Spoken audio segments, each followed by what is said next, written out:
The office party was supposed to be a light-hearted affair, something to unwind after a long quarter of hard work. Laughter and clinking glasses filled the air as colleagues mingled, exchanging stories and jokes. I wasn't one to enjoy these events much. I preferred to keep my distance, finding solace in a quiet corner. But that night, something felt different. I don't know why, but I couldn't shake the feeling that tonight would be anything but ordinary. I had been with Jake for 3 years. We met in college, and since then he became my rock. We moved in together right after graduation, and everything felt perfect. He was thoughtful, kind, and deeply committed. At least that's what I thought. Our relationship was the kind people envied. We were the couple that completed each other's sentences, the couple that laughed about inside jokes no one else understood. The kind of relationship that everyone told us would last forever. I never once doubted his loyalty, and I had no reason to. But as I stood there watching my coworkers, the thought struck me. What if things weren't as perfect as they seemed? It was ridiculous, I told myself. Jake had never given me a reason to doubt him. But that night, a strange anxiety gnawed at me, like a whisper I couldn't fully hear. I pushed it away and tried to focus on the moment. My eyes scanned the room until they landed on my boss, Ethan. He stood in the corner, talking to a group of people. There was something unsettling about the way he was leaning in, his voice low, like he was saying something serious, but everyone around him was laughing. Ethan had always been an enigmatic figure at the office, charismatic, but a bit too close for comfort with some of the younger women. There were rumors, of course. No one had ever said anything concrete, but the whispers were always there, lingering in the background. I didn't pay much attention to them. It wasn't my business, and it wasn't as if I had any reason to distrust him. As the night went on, I mingled with a few colleagues, sharing pleasantries and casual conversations. But I couldn't get rid of the nagging feeling that something was off. Then, just as I was about to grab another drink, I felt someone tap my shoulder. I turned around to find Ethan standing behind me, a half-smile playing at the corners of his mouth. "Hey, can I have a word?" he asked, his voice lower than usual. There was a strange intensity in his eyes. My stomach flipped, not from fear, but from a sense of discomfort I couldn't explain. Still, I nodded and followed him toward a quieter part of the room. "I've been meaning to talk to you," he said, his tone casual, but there was an edge to it. "There's something you should know." I smiled, assuming it was just another one of his cryptic comments, the type he always threw around in his typically aloof way. "Sure, what is it?" I asked, trying to mask my unease. He paused, taking a deep breath. "It's about your boyfriend, Jake," he began, his voice barely above a whisper. I felt a sudden tightness in my chest. It was a comment I didn't expect, and certainly not one I had any interest in. "What about him?" I asked, trying to keep my voice steady, but inside I was already bracing for something I couldn't quite place. Ethan's eyes shifted, his gaze flickering toward the group of people across the room before he leaned in a little closer. "You need to keep your eyes open," he said, his words laced with something I couldn't identify. "What goes on behind closed doors at the office isn't always as innocent as it seems. Jake, he's been spending a lot of time with someone. And you should know, it's not just work he's focused on." The world seemed to slow down in that moment. His words hit me like a punch to the gut, but I couldn't bring myself to react. "What do you mean?" I asked, the doubt already beginning to form in my mind, despite how absurd it seemed. Ethan didn't answer immediately. Instead, he looked around once more, as if to make sure no one was listening, before he spoke again. "I can't give you all the details, but there's more going on than you realize. Watch him closely, especially when the office lights go out." I blinked, trying to process what he was saying. My heart raced. This couldn't be true.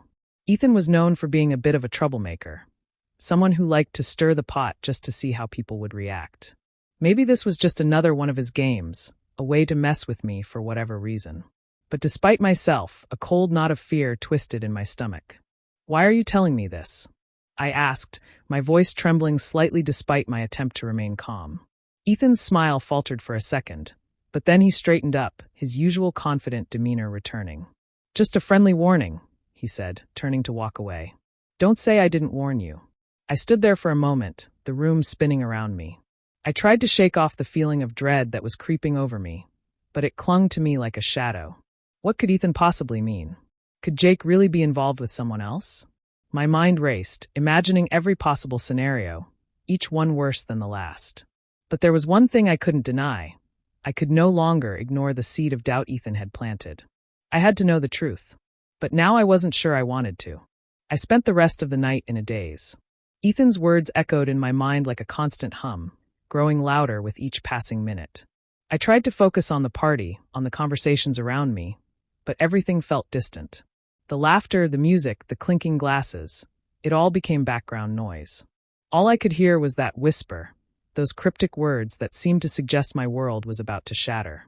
When the party finally wound down, I drove home in silence, my hands gripping the steering wheel so tightly my knuckles were white. The world outside was a blur, as though everything was moving too fast, but I was stuck in a slow-motion reality. I could hardly breathe, the air in the car heavy with the weight of my thoughts. I didn't want to believe it. I couldn't. Jake was the person I trusted most in this world.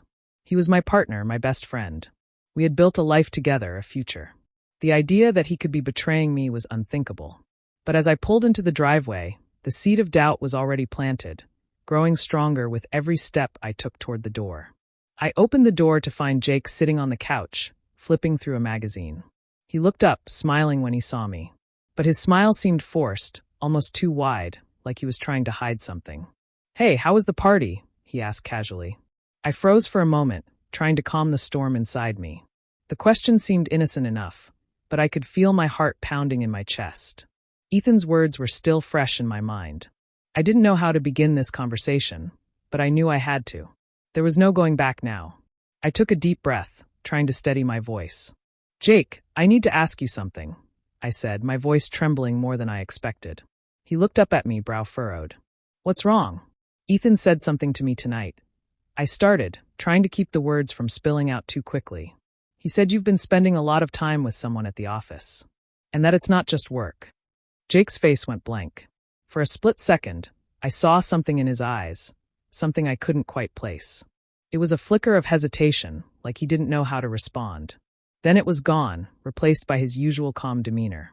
"Ethan says a lot of things," he replied, his voice smooth. "You know how he is. He likes to stir up trouble." I nodded, but my gut told me something wasn't right. Ethan wasn't the kind of person who would just make something like that up. His words were too specific, too intentional.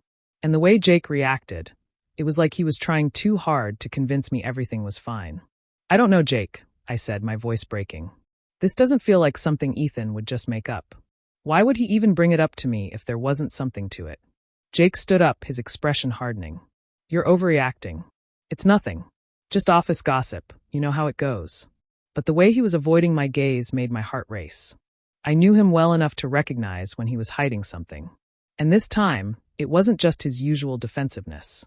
There was something more, something deeper, and it sent a chill down my spine. I needed answers, but I didn't know how to ask without confronting the uncomfortable truth I wasn't ready to face. "Jake, is there something you're not telling me?" I asked, my voice barely above a whisper. The question felt like a bomb waiting to go off. He didn't answer immediately, and I could see the struggle in his eyes. Then he finally spoke, his voice low. "I don't know what Ethan said, but I'm telling you, it's not what you think." I nodded, but my mind was already racing, trying to piece everything together.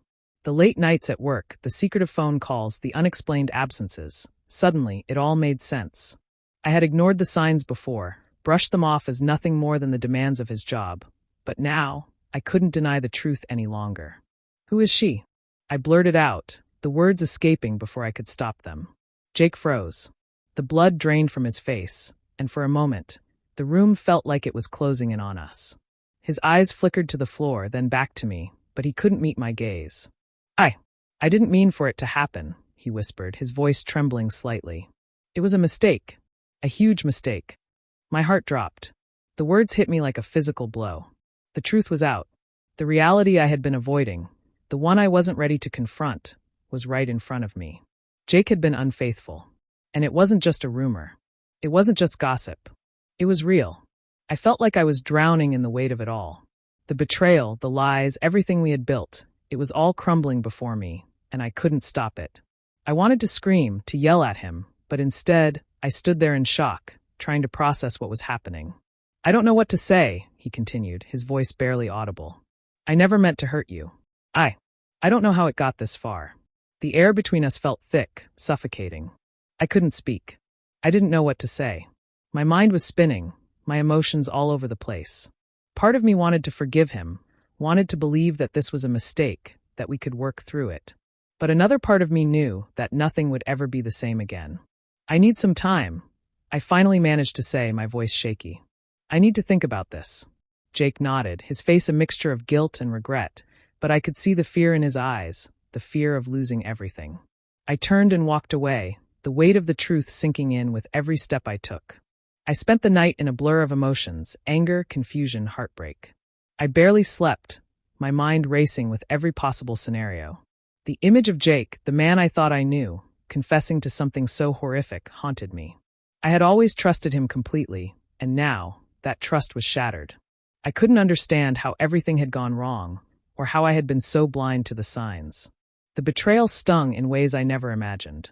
It wasn't just the affair, it was the lies, the deception, the manipulation. I couldn't even look at him without feeling sick. The next morning, everything felt off. Jake was still here, in our apartment, but it felt like a stranger was standing in front of me. His presence was suffocating.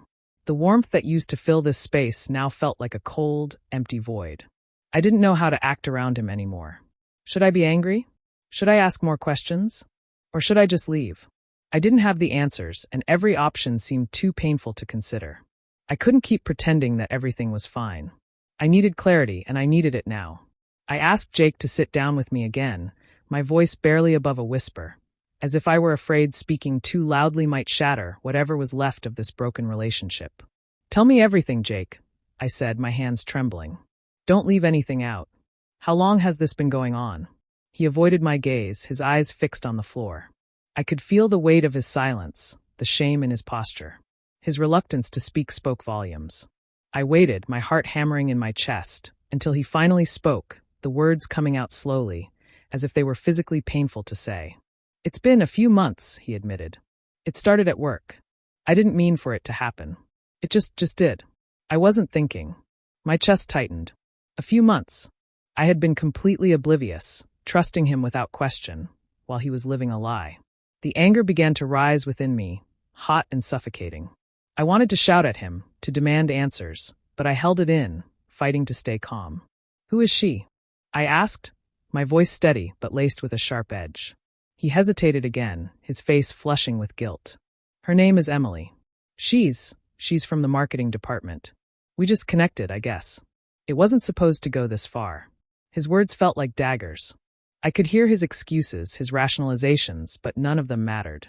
He had crossed a line that could never be erased. You're telling me this just happened? It wasn't something you planned?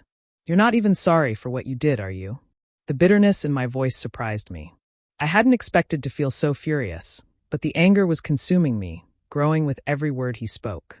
No, that's not what I meant, he said quickly, his voice trembling. I regret it. I do. But it happened, and I can't take it back. I'm so sorry, but I never wanted to hurt you. I felt like I was suffocating. His apology meant nothing. It didn't change the fact that he had cheated on me. It didn't erase the betrayal, the lies, the trust one had placed in him. His words were empty now, just another attempt to save himself from the mess he'd created. I wanted to scream at him, to tear into him for what he had done. But I couldn't. Instead, I stood up, the tension in my body palpable, and paced back and forth. How long has it been going on, Jake? I asked again, this time more forcefully. How many times have you lied to me, telling me everything was fine while you were with her? I don't know, he replied, his voice barely audible. It wasn't supposed to happen. I swear, I didn't mean for it to go this far. I stopped pacing and turned to face him, my heart breaking all over again. The man I loved was standing in front of me, but he wasn't the person I thought he was. He wasn't the man I had built my life with. He was a stranger, a liar. You don't get it, do you? This isn't about what you meant or didn't mean. It's about what you did. You betrayed me, Jake. And that's something I'll never forget. I could see the hurt in his eyes, the regret, but it wasn't enough. Regret didn't fix this. It didn't erase the fact that I had been deceived.